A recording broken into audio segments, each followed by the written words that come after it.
মানুষকে ন্যায়ের পক্ষে থাকতে বলেছে, অন্যায় বিরুদ্ধে চলতে বলেছে।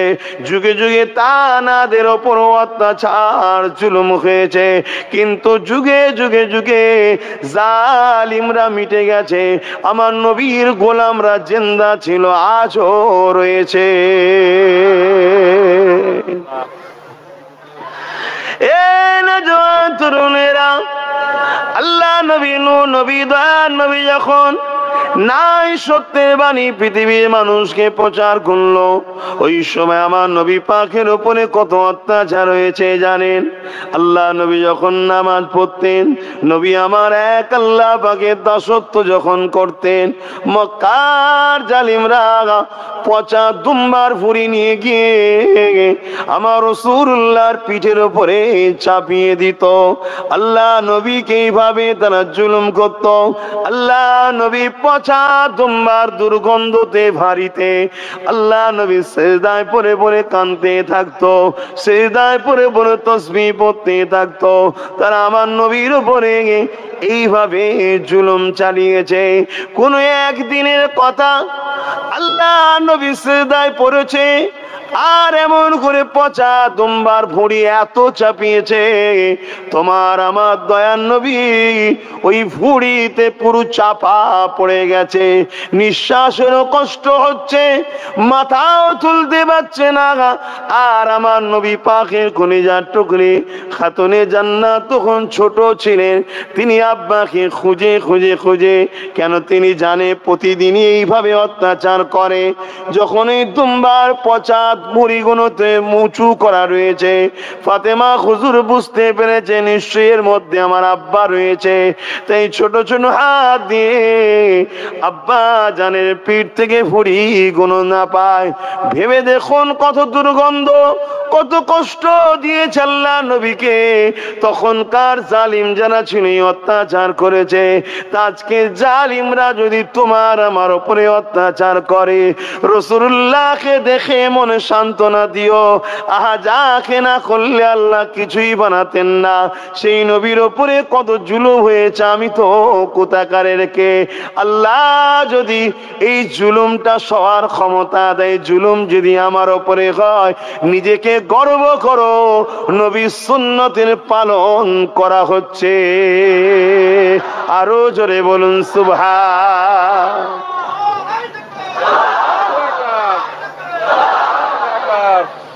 আমার নবীর সুন্নাত পালন হচ্ছে।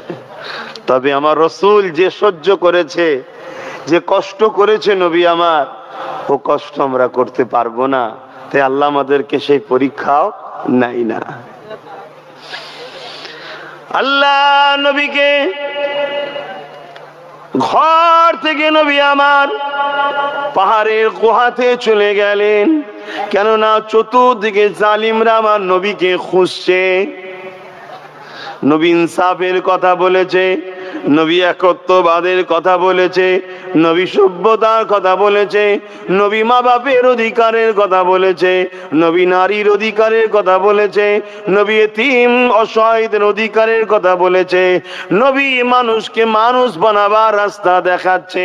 তখন ক্ষমতার আসনে আবু জেহেল উতবা সাইবা ছিল, তারা দেখলো মুহাম্মদকে না রুখতে পারলে আমাদের বড় ক্ষতি হবে, তাই নবী পাককে মারার জন্য উলঙ্গ তরোয়াল নিয়ে আল্লাহ নবীর ঘরের আশপাশে ঘুরতে লেগেছে। নবী আমার পাহাড়ে যে চলে গেছে, গাছের পাতা ফল মূল খেয়ে মাস নবী আমার পাহাড়ে ছিলেন। ওখান থেকে রাতে রাতে গোপনে গোপনে গিয়ে আল্লাহ নবী দিনের কথা মানুষকে শোনাতো। তথাপিও না ইনসাফ সত্যের বাণী মানুষকে শোনানো থেকে আল্লাহ নবী দূরে থাকতেন না।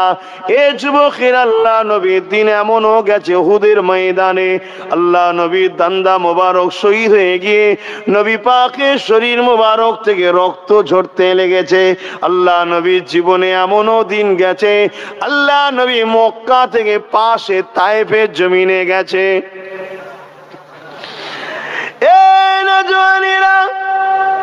তায়েফের জমিনে গিয়ে আল্লাহ নবী নাই সত্যের কথা মানুষকে শোনাবে, কিন্তু মক্কা সন্ত্রাসীরা আগে থেকে তাইফের মানুষের কাছে খবর পাঠিয়ে দিয়েছে, মুহাম্মদ তাইফে ঢোকার পর মুহাম্মাদের সঙ্গে খারাপ ব্যবহার করবে, কেননা মুহাম্মদ যা বলে সত্য কথা বলে, ঠিকই বলে, কিন্তু মুহাম্মদ রাসূলকে রুখতে হবে।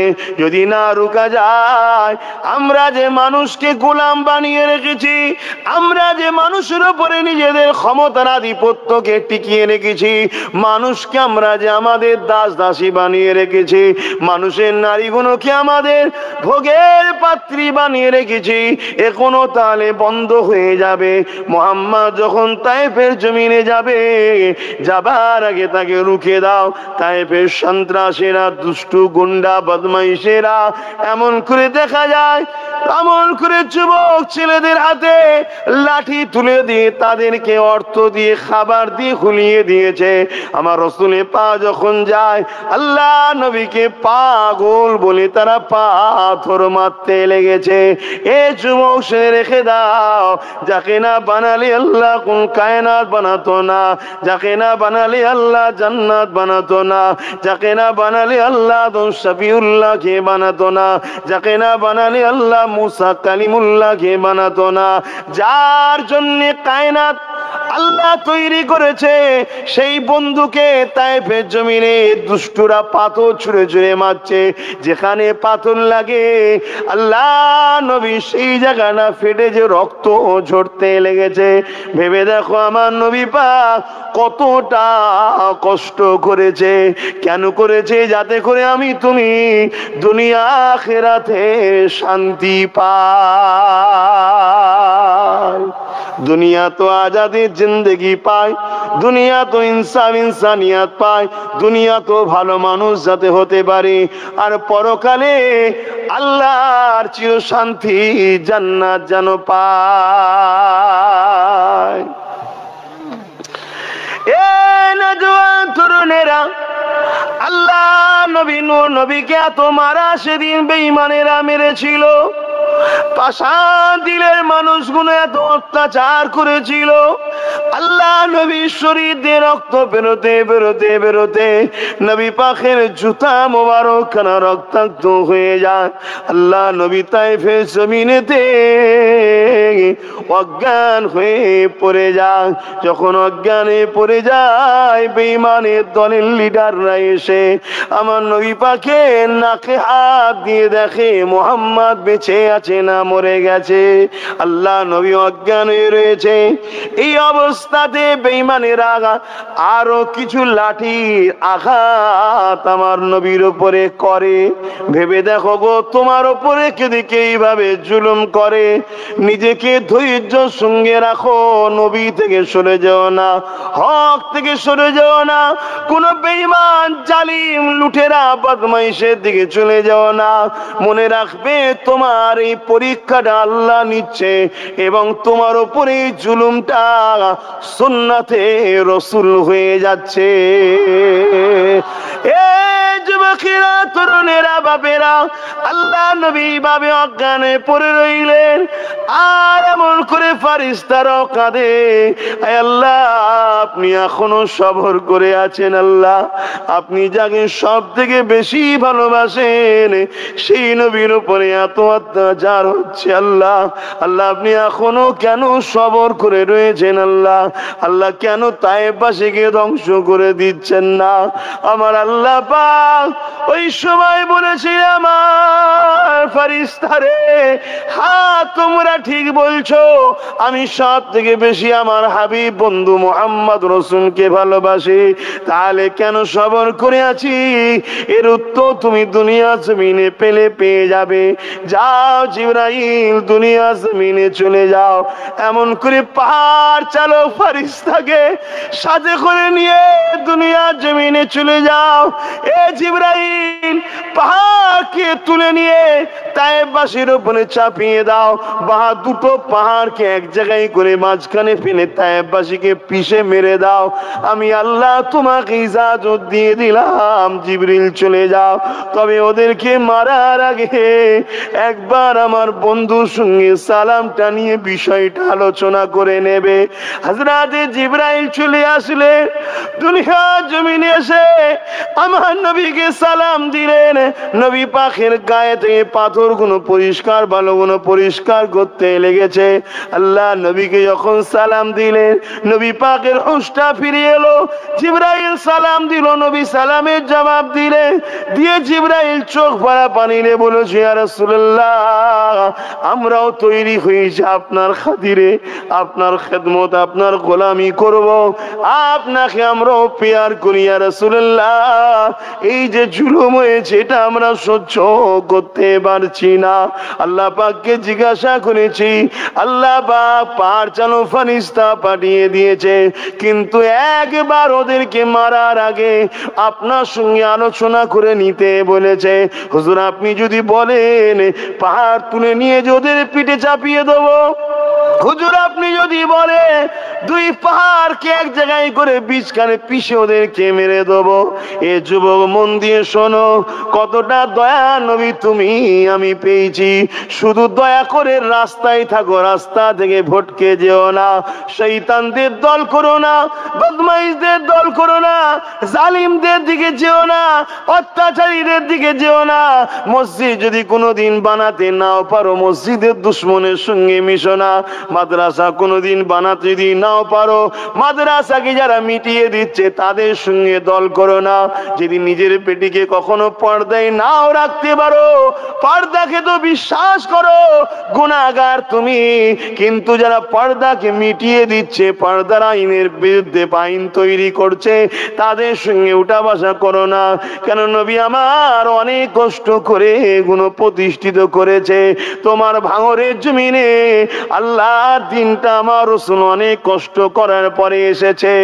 এই যুবকেরা, আল্লাহ নবীকে যখন জিবরাইল বললেন, ইয়া রাসূলুল্লাহ, ইয়া হাবিবাল্লাহ, হুজুর আপনি একবার বলুন এই পাহাড় চালো ফেরেশতা রয়েছে, ইজাজত আপনি দিন।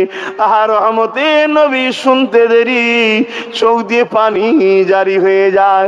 আসমানের দিকে হাতটা তুলে বলে, আল্লাহ ওদেরকে মারবেন না আল্লাহ, আল্লাহ বাবুরা আমাকে চেনে না তাই মেরেছে। আমি রাসূলুল্লাহ বিশ্বাস করি এদের ছেলে ছেলে ছেলে একদিন না একদিন আমি নবীকে নবী বলে, আপনাকে আল্লাহ বলে, ইমানের কলেমা পড়ে এই জমিনে আপনার ও আমার জন্য জানও কুরবান করে দেবে। আরো জোরে বলুন সুবহান।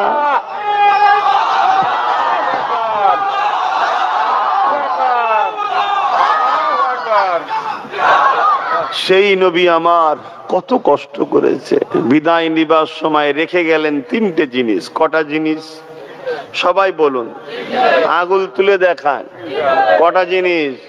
তিনটে, মনে রাখবেন। এই দুনিয়ায় আলেম কয় ধরনের? এই ধরনের দুনিয়াতে আলেম কয় ধরনের? দুই ধরনের। এক রহমানের পক্ষে, নবীর পক্ষে, আর এক দল হলো দুনিয়া ও শয়তানের পক্ষে। আছে না নাই? আছে। তারা বলবে দুটো, দুটোটাও হাদিস, আমি অস্বীকার করছি না, কিন্তু এটাকে ইখতিলাফ, এটাকে অস্বীকার করছেন কেন? আমি যেটা বলছি এটাও হাদিস এবং এটা সিয়াসাত্তার হাদিস, আর দুটো যেটা সেটা সিয়াসাত্তার হাদিস নয়, তো এটাকে অস্বীকার করছেন কেন?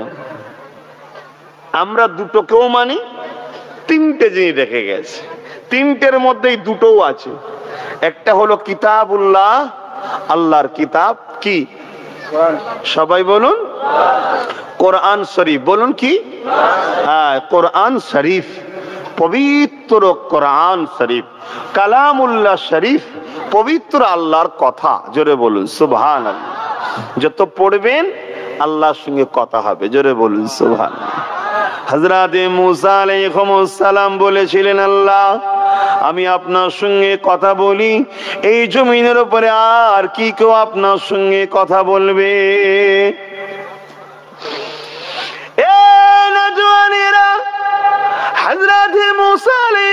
সালামকে আল্লাহ পাক জানিয়েছিলেন, মুসা তুমি আমার সঙ্গে কথা বলো কোথায়?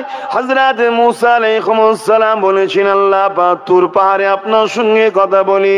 আমার আল্লাহ বলেছিল, মুসা আমার একদল স্পেশাল বান্দা বান্দি আছে, তারা আমার সঙ্গে কথা বলতে গিয়ে কোনো পাহাড়ে যেতে লাগবে না, কোনো সাগরে যেতে লাগবে না, কোনো জায়গায় যেতে লাগবে না, যে কোনো জায়গায় শুধু পবিত্র হলেই হবে। আমার সঙ্গে সেখানে দাঁড়িয়ে দাঁড়িয়ে কথা বলতে পারবে। মুসা তুমি আমার সঙ্গে কথা বলো, আমার সঙ্গে কথা বলা তোমার কিন্তু টাইমের লিমিট আছে, বেশিক্ষণ নয়। কিন্তু আমার একদল স্পেশাল বান্দা বান্দি আছে, যতক্ষণ খুশি তারা কথা বলতে পারবে। মুসা তুমি আমার সঙ্গে কথা বলছো, তোমার আমার সঙ্গে কথা বলার জন্য এমন করে তোমার আমার বিচখানে কতটা দূরত্ব আছে জানো? হযরত মুসা আলাইহিস সালাম বলেছে, আল্লাহ পাক কতটা হবে আপনি তুর পাহাড়ের উপরে, আমি নিচে। আল্লাহ বলল, না, 70,000 নূরের পর্দা রয়েছে, একটা পর্দা থেকে আর একটা পর্দা 1000 বা 10,000 বছরের রাস্তা, এতটা দূরে তুমি আমি রয়েছি। মুসা আমার একদল স্পেশাল বান্দা বান্দি রয়েছে, তারা যখন আমার সঙ্গে কথা বলবে, আমি আল্লাহ ওই বান্দা বান্দির জন্য সমস্ত পর্দাকে তুলে দিয়ে একেবারে সামনাসামনি কথা হবে। আরো জোরে বলুন সুবহান। হ্যাঁ ঠিক আছে, দেখুন শিখতে হবে তো, আপনারা আমাদেরকে শিখিয়ে দিয়ে গেছেন, আমরা এইগুলোকে তৈরি করে রেখে যাচ্ছি, যে আমরা তৈরি করছি। কিন্তু যদি আশা বন্ধ হয়ে যায়, তৈরি করবে কে? এই জন্যই তো চেষ্টা চলছে আশা বন্ধ হোক।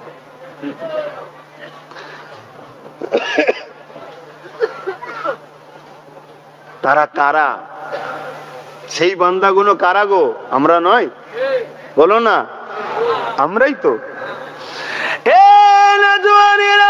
হযরত মুসা আলাইহিস সালাম এই বর্ণনা শুনে আল্লাহ পাকের কাছে বলতে লেগেছে, আল্লাহ ওই বান্দাগুলোকে আমার উম্মত কি বানানো যাবে না?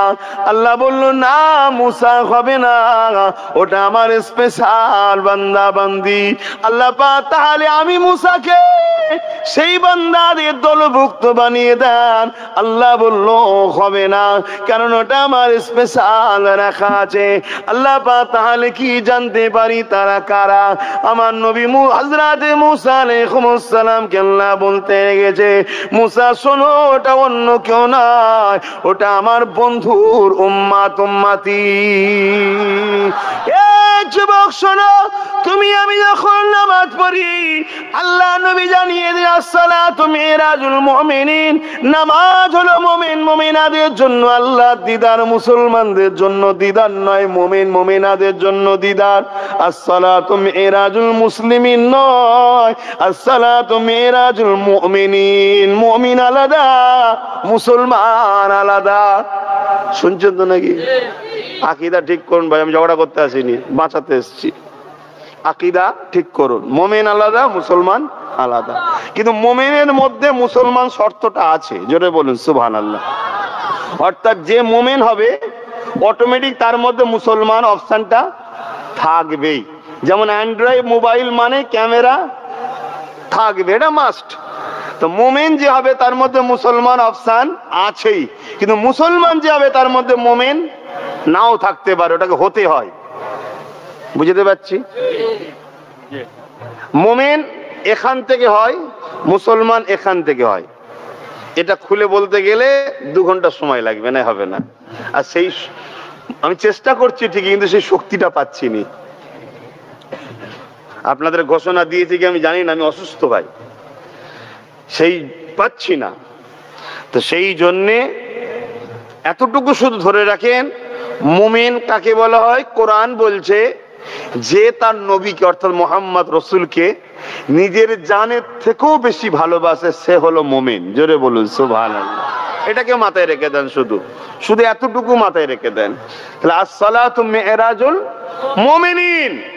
হয়তো কেউ ভাবতে পারে যে নামাজ আল্লাহর দিদার, কই নামাজ পড়লো তো আল্লাহ দেখতে পাচ্ছি না। যুবকেরা, আল্লাহ নবী জানিয়ে দিলেন তুমি তোমার নিজের হৃদয়ের মধ্যে বিশ্বাসটা রাখো, তোমার আল্লাহ পাক একদম তোমার কুদরতি ভাবে কাছে রয়েছে। তুমি যখন মাথাটা নত করবে তোমার আল্লাহ পাকে কুদরতি কদমে পড়ে যাবে। আজকে মাগরিবে যখন নামাজ পড়বে এই নিয়ত করে পড়বে, সিজদায় যখন যাবে মনে করবে আমি আমার মালিকের কদমে মাথা দিয়েছি। মনে রাখবে তুমি যদি 3 বার সুবহানা রাব্বিল আলা বলে মাথা তুলে নিতে পারো তাহলে বলবো, আমি বলছি তুমি পারবে না, সিজদায় তুমি পড়ে যাবে, মাথা তুলতে দিল চাইবে না, কেননা দিল বলবে কত না ভালো হতো আল্লাহ যদি এখনই আমার মরণটা হতো, কতটা না ভালো হতো যদি সিজদা অবস্থায় আল্লাহ যদি আমাদের মরণটা দেয়, কতটা না ভালো হবে। কেন খোদা তোমার কদমে মাথা রেখে মরিছে, আর কি চাও খোদা? পিছনের দিকে আর তাকাওনি কি গুনাহ করেছি না করেছি ওসব আর দেখোনি? আল্লাহ আমার মরণটা দেখো কিভাবে হলো। তুমি যদি ভালো না বাঁচতে তাহলে তোমার কদমে মাথা না রেখে আমাকে তোমার কদমে মাথা দিয়ে কেন মরণ দিলে? অতএব প্রত্যেকেই যখন নামাজ পড়বে, কি মা কি বাপ কি ভাই কি বোন, যখনই সিজদায় যাবে দিল থেকে মনে করবে যে আমি এখন আমার মালিকের কদমে মাথা দিয়ে রেখেছি। আমার রাসূল বলছে, আমি দেখতে পাইনি, আমি অনুভব করতে পারছি না, কিন্তু এটা সত্য যে আমার কপাল আমার খোদার কুদরতি কদমে পড়ে আছে এখন। জোরে বলুন সুবহানাল্লাহ। দেখবে তুমি মাথা তুলতে পারবে না, তোমাকে মনে হবে আরো কিছুক্ষণ থাকি, আরো কিছুক্ষণ থাকি, আর একটা আলাদা সুকুন পাবে, শান্তি পাবে, শান্তি। তুমি আজকে সন্ধ্যাবেলায় ট্রাই করে দেখো, একটা আলাদা শান্তি পাবে। আহা, কেন হবে না? তরুণেরা, আল্লাহ নবী জানিয়ে দিলেন আসসালাতু মিফতাহুল জান্নাহ, নামাজ হলো জান্নাতীদের জন্য, শুনে রেখে দাও জান্নাতের চাবি। তাই আমার আল্লাহ বা মুসা সাল্লামকে বলেছিল, মুসা রে শুনে রেখে দাও, শুনে রেখে দাও, আমার এই বন্ধুর উম্মত উম্মতি গুণ যখন নামাজে দাঁড়িয়ে যাবে কোরআন তেলাওয়াতটা শুরু করবে, বিসমিল্লাহির রহমানির রহিম, আর রহমান আল্লামাল কুরআন খলাকাল ইনসান আল্লামাহুল বায়ান আশ-শামসু ওয়াল কমারু বিহুসবান ওয়ান নাজমু ওয়াস-শাজারু ইয়াসজুদান ওয়াস-সামা'a রাফা'আহু ওয়াল মিজান। এইভাবে যতক্ষণ তুমি কোরআন তেলাওয়াত করবে, কোরআন কোনো কিতাব নয়, কোরআন কোনো বই নয়, কোরআন হলো আল্লাহ পাকের কথা। নারে তাকবীর,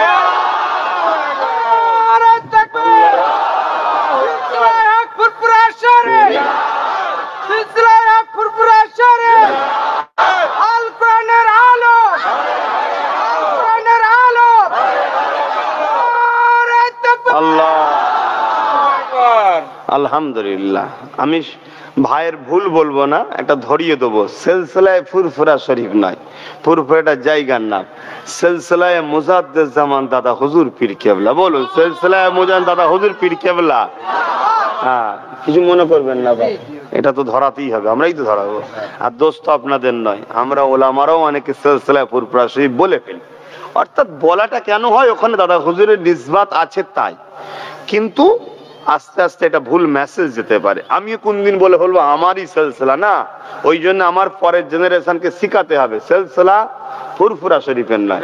ফুরফুরায় তো অনেকের বাড়ি আছে, আমারও বাড়ি আছে, অনেকের বাড়ি আছে, কারো নয়। সিলসিলা হলো মুজাদ্দেদ জামান দাদা হুজুর পীর কেবলা। আর সিলসিলাটার নাম কি? ফুরফুরা শরীফ, দাদা হুজুর পীর কেবলা। দাদা হুজুর তো ব্যক্তির নাম, সিলসিলাটার নাম কি? আহলে সুন্নাত ওয়াল জামাত, আর কোরআনের ভাষায় হিজবুল্লাহ। জোরে বলুন সুবহানাল্লাহ। আহলে সুন্নাত ওয়াল জামাত কোন দল?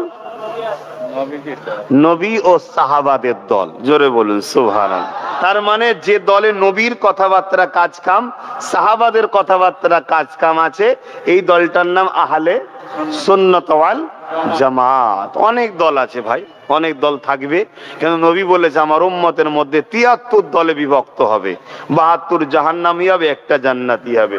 হুজুর কোন দল? নবী বললেন যে দলে আমি আছি, আমার সাহাবারা আছে। হাদিসের ভাষায় এই দলটার নাম আহলে সুন্নাত ওয়াল জামাত, কোরআনের ভাষায় দলটার নাম হিজবুল্লাহ। জোরে বলুন সুবহানাল্লাহ। অতএব আলহামদুলিল্লাহ ওই দলই আছেন তো আপনারা। আল্লাহ নসিব বড় করেছে, আমরা শ্রেষ্ঠ নবীর উম্মত, শ্রেষ্ঠ কিতাবের অনুসারী, আমাদের গাইড বুক শ্রেষ্ঠ। এবং একটু নিচে চলে যান, শ্রেষ্ঠ ইমাম, ইমাম সাফিরও ইমাম, ইমাম মালিকেরও ইমাম, ইমামে হাম্বালের ইমাম, তিনাদের কাছে ইমামে আবু হানিফা, নোমান বিন সাবেত ইমামে আজম। আমাদের কাছে শুধু নয়, আমাদের কাছে 4টে ইমামে আজম, আমাদের কাছ থেকে 4টেই ইমামে আজম। ইমাম শাফি ইমামে আজম, ইমামে আবু হানিফা ইমামে আজম, ইমামে মালিক ইমামে আজম, ইমামে হাম্বালও, এই সব 4টেই ইমাম, সব আমাদের কাছে ইমামে আজম শ্রেষ্ঠ। কিন্তু এই 3 জনের কাছে আবু হানিফা হলো ইমামে আজম। জোরে বলুন সুবহানাল্লাহ। সেই ইমাম আমরা পেয়েছি, কত সৌভাগ্য আমরা। শুধু আমার বক্তব্য, এই লাইনটা ছেড়ে যেন অন্য লাইনে চলে যাবেন না। পিছনে থাকেন তাও ভালো, টুকটুক করে যাচ্ছেন তাও ভালো, লাইনটা ছাড়বেন না, যেন লোক আপনাকে চেনে যে মোস্তফার দলের লোক, এটা মোহাম্মদ রসুলের গোলাম, এটা সিদ্দিক আকবরের পরিবারদের ভালোবাসা লোক, ফারুক আজমের পরিবারদের ভালোবাসা লোক, মৌলা আলী হুজুরের পরিবারদের ভালোবাসা লোক, খাজা গরিবের নওয়াজকে ভালোবাসা লোক, গৌস পাককে ভালোবাসার লোক, সুলতান আসগার আলী হুজুরকে ভালোবাসার লোক। কথা বুঝে আসছে? এই দাদা হুজুর, পীর কেবলা, 5 হুজুর, অলি আউলিয়াদের ভালোবাসার লোক। এই যেন লাইনটাতে আপনাকে পাওয়া যায়। বুঝতে পারছেন তো? দরুদ শরীফ আল্লাহুম্মা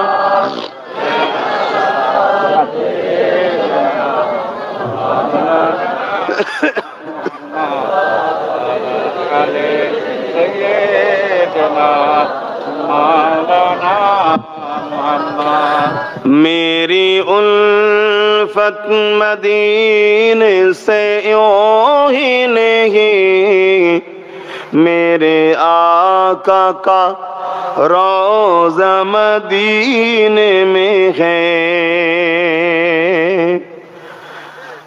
এমনি মদিনা শরীফের সঙ্গে আমাদের এত দিবানা নয়, এত মোহব্বত, এত পাগল মদিনার জন্য এমনি নয়, কারণ আমার নবীর রওজা মুবারক মদিনা শরীফে। জোরে বলুন সুবহানাল্লাহ।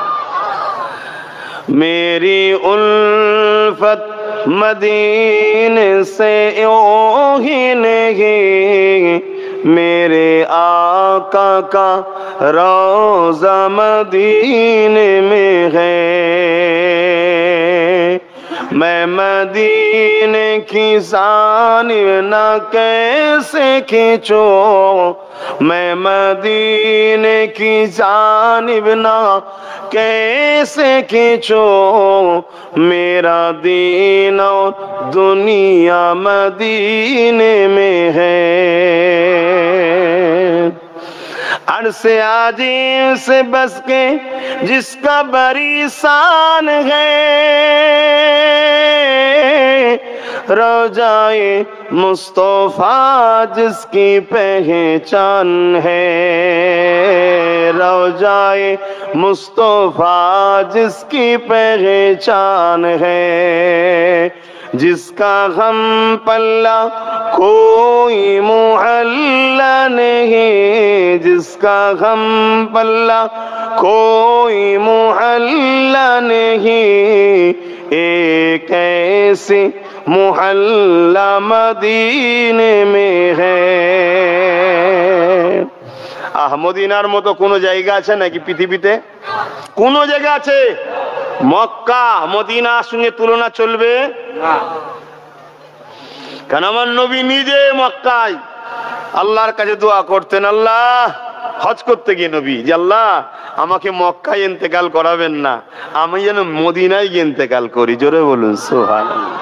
আল্লাহ নবী নিজে দোয়া করতেন, আল্লাহ মক্কায় যা রহমত দেন তার দুগুণ আমায় মদিনাতে দেন। জোরে বলুন সুবহানাল্লাহ। আল্লাহ নবী সাহাবারা যখন হজ করতে আসতেন, আল্লাহ নবী বলতেন, এই বাবারা তাড়াতাড়ি হজ করে চলে আসবে, আর আল্লাহর কাছে মদিনাতে মৃত্যু কামনা, ইন্তেকাল যেন মদিনায় হও, এই দোয়া করবে। জোরে বলুন সুবহানাল্লাহ।